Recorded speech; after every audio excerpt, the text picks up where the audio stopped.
મારું નામ અશોકભાઈ બોરીસાગર।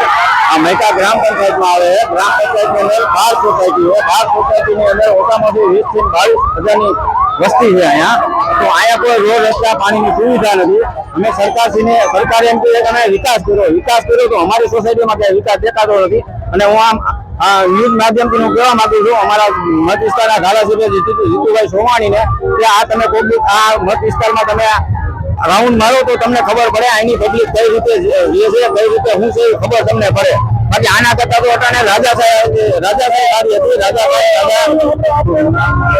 નગર કક્ષામાં નીકળતા તો ખરા કે ભાઈ અમારી હવે શું કરે છે। આ તો મત લઈ ગયા જીતાઈ ગયા પછી અહીંયા કોઈ દેખા દેતા નથી। એટલે અમારે અમને કોર્પોરેશનમાં ફેરવી દે તો અમારો કઈ વિકાસ થાય। બાકી આ રોડાવાળા અમને અત્યારે જવાબ દેતા નથી। એમાં બધી અરજીઓ કરી છે, ક્યાંય અરજી કરવામાં બાકી અમે નથી થઈ। આ 10 વર્ષથી અમારે આ સમસ્યા છે।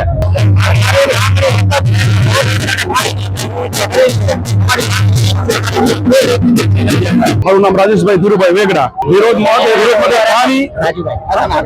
પાણી રોડ રસ્તા માટે અમે વિરોધ કર્યો છે। કેમ કે રૂડાવાળા એમ કહે કે સોસાયટી અમારામાં ન આવે। અમે 25,000 માણસો રહી છે, 12 સોસાયટી છે, કોઈ જાતનો જવાબ નહીં, કોઈ જાતનો ઉકેલ નહીં। અમે આ હાઈવે બંધ કર્યો કેમ કે સરકારને અમારા તરફથી જાણ થાય, સમજી ગયા કે અમારું કંઈક નિવેદન કરે। બરોબર, 10 વર્ષથી અમારી સમસ્યા છે।